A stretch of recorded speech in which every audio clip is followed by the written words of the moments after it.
নমস্কার, রণজিতে আপনাদের সবাইকে স্বাগত। আশা করি সবাই ভালো আছেন। আমাদের এটি নতুন চ্যানেলটিকে সাবস্ক্রাইব করে পাশে থাকবে। আগামী 7ই এপ্রিল আপনারা জানেন যে মুখ্যমন্ত্রীর স্বঘোষিত ডিপ্রাইভড যে শিক্ষক অ্যাসোসিয়েশন, তাদের নাকি একটা সভা নেতাজি ইন্ডোরে ডাকা হয়েছে। যদিও আমাদের কাছে এরকম কোনো খবর নেই। তিনি নিজের থেকে স্বতঃপ্রণোদিত হয়ে এই সভা ডেকেছেন, 12টা 15তে নাকি উপস্থিত হবেন। কিন্তু আদৌ কি তিনি উপস্থিত হবেন? কারণ যেভাবে এই চাকরি হারারা, বঞ্চিত প্রার্থীরা যেভাবে ফুঁসছেন, তাদের একটু বক্তব্য শুনুন, শুনলেই বুঝবেন যে তারপরে তিনি আদৌ উপস্থিত হবেন কিনা। আমাদের অনেক শিক্ষক শিক্ষিকাদের কাছে উচ্চ মাধ্যমিকের খাতা আছে, ওনারা ঠিক করেছেন উচ্চ মাধ্যমিকের খাতা তারা কিন্তু এখন রাখবেন, কিন্তু কোনো ছাত্রের কিন্তু আমরা কোনো ক্ষতি করবো না। যাদের খাতা আছে তাদের খাতা কিন্তু আমাদের কাছে থাকবে। আমরা যেখানে আমরা সুরক্ষিত হই, সেখানে ভবিষ্যৎ জেনারেশন পড়াশোনা করে কি করবে? আজকে যারা এইচএসের খাতায় তাদেরকে 100 নাম্বার দিয়ে তারা কি করবে? আবার বেকার হয়ে আমাদের মতন হবে? আমরা চাইছি, যে প্রশ্নটা করছেন যে আমরা কি করব, যেদিন এই চাকরিটার সূত্রপাত হলো 2016 সালে, সেদিন আন্দোলন এখান থেকে শুরু হয়েছিল। এই জাস্ট এখানেই বসে আমরা আন্দোলন শুরু করেছিলাম, জুলাই মাসে নোটিফিকেশন শুরু করুন, আমরা রাজি আছি, আমরা পরীক্ষা দিব। আমরা বিভ্রান্ত হয়ে গেছি। চাকরি পেয়েছিলাম, চাকরি করেছিলাম শোষণ মানে, তারপরে সম্মানের পুরো সর্বনাশ করে দিয়েছেন। আজকে চাকরিটা চলেই গেছে। আজকে এই জায়গাতে মেদিনীপুরের কালেক্টরি মোড়, বিপ্লবের স্থান, যেখান থেকে আজকে আমরা সূত্রপাত করে দিয়ে গেলাম। যদি আমাদেরকে চাকরিতে সসম্মানে ফেরত দিতে পারেন, মেদিনীপুরের মাটি থেকেই নতুন বিপ্লবের তৈরি হবে, যে বিপ্লব স্বাধীনতা সংগ্রামের থেকেও ভয়ঙ্কর হতে পারে। আমি ইউনিভার্সিটির ফার্স্ট যে মাথা নিয়ে আমি অঙ্ক করেছিলাম, সেই মাথা নিয়ে যদি আমি কোনো খারাপ কাজে যদি নিযুক্ত হই, আমাকে কিন্তু সামলাতে পারবে না কোনো সরকার। সত্যি কথা বলে দিচ্ছি, এটা আমি যেই হাতে আমি কাগজ পেনে আমি অঙ্ক করেছি, পারবে তো রাজ্য আমাকে আটকাতে, আমার মতন একটা স্টুডেন্টকে? কিন্তু কিন্তু এটা আমার দুঃখের কথা। আমি আমার ফিউচার জেনারেশনকে ভালো করার জন্য এটা করবো না। আমার পেটে শিক্ষা আছে, আমি নেতা মন্ত্রীর মতো অশিক্ষিত মূর্খ নয় যে হাতে পেনের শিক্ষা দিয়েছে সে মতো বোম বানাবো। কথার স্পিরিট শুনে বুঝতে পারছেন তো? 7 তারিখে এই স্পিরিটটাই থাকবে এবং এর থেকে আরো স্ফুলিঙ্গ দেখা যাবে। তো এই সমস্ত প্রশ্নের মুখোমুখি হতে পারবেন তো? আসলে অনেক জমে থাকা যন্ত্রণা, এই যন্ত্রণার বহিঃপ্রকাশ। এখন অন্যরা কি বলছে একটু শুনুন। আপনারা কয়েকটা কথা বলার সুযোগ দিন স্যার। এখানে বারবার আমি দেখছি, মানে আমি অনেকবার এই সময় আমি দেখে আসছি প্রথম থেকে, যে আইনি জটিলতা বা জুডিশিয়াল ম্যাটার বা যদি দুর্নীতি হয়, এখনো কার মনে হচ্ছে যে যদি কথাটা ব্যবহার করা যোগ্য? যেখানে দেখা যাচ্ছে যে 100% আমি 100% বলছি যে এখানে 100টার মানে ওএমআর সিটে 0 থেকে 43, 1 থেকে 43, এগুলো ওএমআর সিটটা দেখানোর পরেও যদি প্রসঙ্গটা আসবে কি করে? আমাদের জীবন থেকে এই 0 থেকে 43-এ কুড়ে কুড়ে খাচ্ছে। আর এই বিষয়গুলো নিয়ে রাজনীতি করার মতো মানসিকতা এখনো কাদের জন্মাচ্ছে? যারা চাকরি পেয়েছে তাদের বরখাস্ত করে কেন আমাদের নিয়োগ দেওয়া হচ্ছে না? এই কথাটা শিক্ষামন্ত্রী পার্থ বসু মহাশয় বলেছিলেন যে হাইকোর্টে দুটো অপশন দেওয়া হয়েছিল, যে দুর্নীতিবাজদেরকে রেখে আমাদেরকে নিয়োগ দিবে। দুর্নীতিবাজদের রাখার প্রসঙ্গ কোন সরকার বা কে বলছে? এই প্রসঙ্গটা কতটা যুক্তিসঙ্গত আমি জানি না। আর এখানে আইনি জটিলতা বা এখানে বলা যাচ্ছে যে যদি দুর্নীতি হয়, এই যদি প্রসঙ্গটাই নেই, কারণ এখানে প্রমাণিত হয়ে গেছে যে দুর্নীতি হয়েছে। সেখানে অন্তত আমরা আমাদের মতো যারা চাকরি প্রার্থী আছি, যারা আমরা দিন দিন মরছি, প্রতিদিন মরছি, আমাদের অন্তত চাকরিটা দিয়ে আমাদের জীবনটা ফিরিয়ে দিক।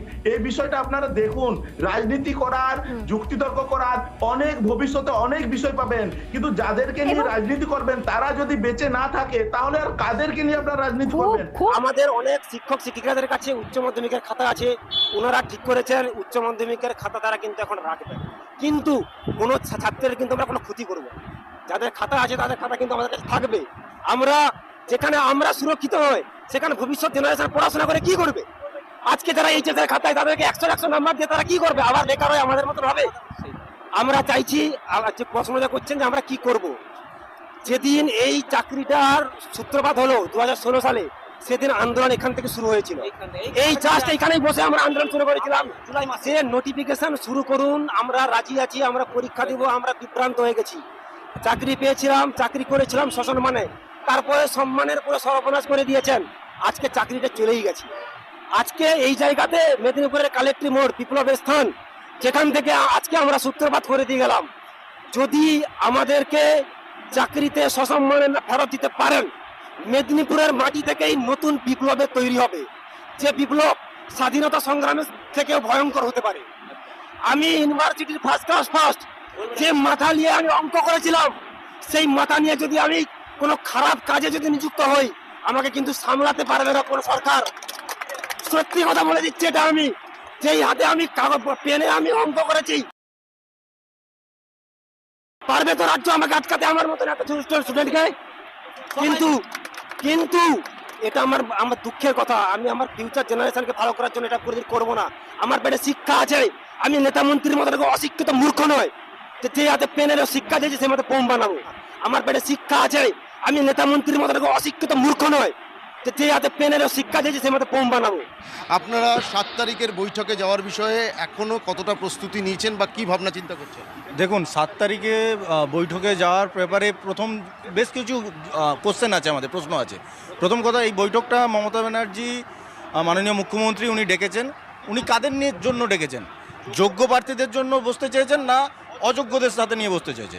যোগ্য অযোগ্য যদি সাথে বসে, তাহলে যারা দুর্নীতি করে চাকরি পেয়েছে এবং যারা দুর্নীতি করার সুযোগটা দিয়েছে তারা সঙ্গে থাকবে, তাদের সাথে আমরা যোগ্যরা একসাথে তো বসে আলোচনা হতে পারে। উনি তো সুপ্রিম কোর্টের অর্ডারের পর যেটা বললেন যে এই প্যানেলে যারা ছিলেন, যারা চাকরি হারিয়েছেন, তাদের সকলের সঙ্গে তিনি বৈঠক। শুনুন, উনি প্রচণ্ড ধূর্ত ভাবেন নিজেকে।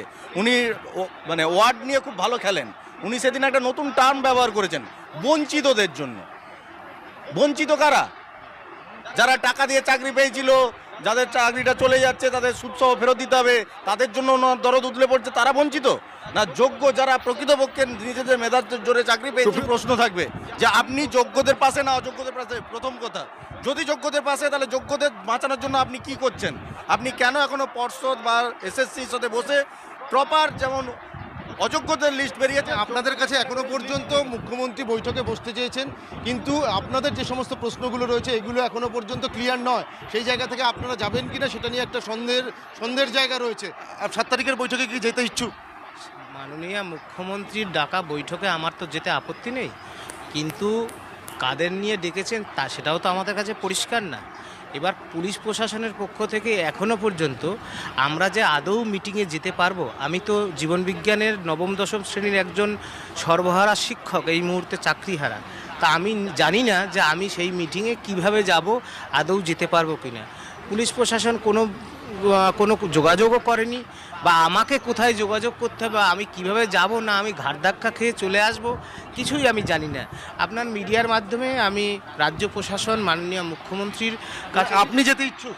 আমি যেতে ইচ্ছুক এই কারণে, আমার কিছু নির্দিষ্ট প্রশ্ন আছে যে রাজ্যের মুখ্যমন্ত্রী কাদের পক্ষে, যোগ্যদের চাকরিটা আসলে উনি আদৌ বাঁচাতে চান এখনও পর্যন্ত, যে তিনি যোগ্যদের একটি পৃথক লিস্ট কি আদৌ দেবেন, তিনি কোন পক্ষে আছেন, না যাদেরকে ঘুষ দিয়ে তিনি চাকরিটা বিক্রি করেছিলেন তাদের পক্ষে আছে, সেটা জানার জন্য, সেই সরাসরি প্রশ্ন করার জন্য আমি রাজ্যের মুখ্যমন্ত্রীর কাছে সরাসরি প্রশ্নটা করতে চাই, দেখা করতে চাই। কারণ মুখ্যমন্ত্রীর সাথে তো দেখা করা যায় না, তিনি কথা বলতে চান না, তিনি শুনতে চান না, এই একটা সুযোগ এসছে, তো সেজন্য আমিও আশায় বুক বাঁধছি। এই যে কথা আপনি বললেন, সেই অযোগ্য এবং অযোগ্য পৃথকীকরণ করতে না পারার কারণেই কিন্তু এই গোটা প্যানেলটা বাতিল হলো। একদম হলে এখানেই তো 6280 জন তারা বলে দিয়েছে এসএসসি সুপ্রিম কোর্টের জাজমেন্ট কপিতে রয়েছে এরা অযোগ্য, তাদের 12% ইন্টারেস্ট সহ বেতন ফেরত দেওয়ার নিদান আছে। সেই অযোগ্য যারা 6 বছর ধরে বাংলার আমার সাধারণ ঘরে ছেলে মেয়েদের জীবন নিয়ে ছিনিমিনি খেললো, আর জীবন নিয়ে ছিনিমিনি খেলার সুযোগ দিল রাজ্য সরকার, তাদের সেই দুর্নীতিগ্রস্তদের পাশে বসে চেয়ার শেয়ার করতে আমার আপত্তি আছে, রাজি আছি, কিন্তু ওই দুর্নীতিগ্রস্তদের পাশে দাঁড়াতে আমার আপত্তি আছে। বিকল্প পথ, কারণ আমরা তো ধরুন নিজেদের চাকরি বাঁচানোর জন্য আমরাও সংগ্রামী যৌথ মঞ্চের পক্ষ থেকে মামলা লড়েছিলাম, তো সেই মামলায় সকলেই আমাদের চাকরি চলে গেছে। এখন আমাদের অভিভাবিকা কে? রাজ্যের মুখ্যমন্ত্রী। তিনি এখন বলছেন যে তার যেই মুখ পুড়ে গেছে তার জন্য তিনি আশ্বাস দিচ্ছেন যাতে একটা চরম আন্দোলনের ঢেউ নবান্নকে ভাসিয়ে নিয়ে না যায়, সেজন্য তিনি বলছেন আসুন আমি দেখছি।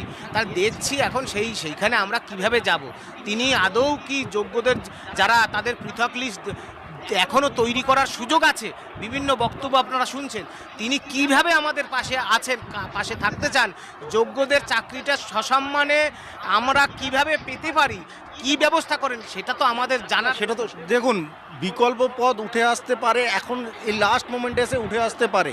এতদিন সরকার কি করছিল? আর বিকল্প পদ তো একটাই বিকল্প পদ তার অন্য কিছু নেই। যে আপনাকে অযোগ্যদের যেমন লিস্ট দিয়েছেন, যোগ্যদের ক্যাটাগরি ওয়াইজ, নাম ওয়াইজ যোগ্যদের লিস্ট দিতে হবে, দিয়ে এটাকে আপনাকে বলতে হবে যে এর বাইরে আর কেউ অযোগ্য নেই। সেটা শোনার জন্য অবশ্যই যাব। উনি যদি বলেন যে এটা করে দেবেন, তার কাজের কাজ করে দেখাতে হবে। মানে আশ্চর্যজনক বিচার ব্যবস্থা। যারা ঘুষ দিল তাদেরই কোনো শাস্তি হলো না, যারা ঘুষ নিল তাদেরও কোনো শাস্তি হলো না। মাঝখান থেকে ফাঁসলো কারা? আমরা ছোটবেলা থেকে মা বাবা মানে দিনমজুরের কাজ করে যেভাবে হোক আমাদেরকে লেখাপড়া করে আজকে আমরা চাকরি পেয়েছি। আজকে আমাদের মাথার উপরে 4-5 জন ফ্যামিলি পরিবার, তাদের আজকে আবার রাস্তায় বসলো। তার মানে যারা দুর্নীতিগ্রস্ত তাদের কিন্তু সেফ, তারা কিন্তু সেফ, তাদের প্রচুর টাকা আছে, তারা বিভিন্ন দিক থেকে ম্যানেজ করতে পারে। সবার বক্তব্য শুনলেন এবং শুনে নিশ্চিতভাবে অনুভব করতে পারলেন। দেখুন, মুখ্যমন্ত্রী একটা বড় অংশের মানুষকে পছন্দ করেন, তাদেরই পছন্দ করেন তার কাছে যারা কোনো প্রশ্ন তোলে না, অর্থাৎ প্রশ্নহীন আনুগত্য যারা দেখায়, তাদের প্রতি মুখ্যমন্ত্রীর অগাধ আস্থা, বিশ্বাস, ভালোবাসা, যেটা এই বুদ্ধিজীবীদের ভাতাজীবীতে পরিণত করেছে। সুতরাং আপনারা ধরে নিতে পারেন যে 7 তারিখটা গভীর অনিশ্চয়তা। আমরা এইরকম প্রতিবেদন আপনাদের জন্য বারে বারে তুলে আনবো। আপনাদের চোখ থাকুক @রণজিতে। ধন্যবাদ।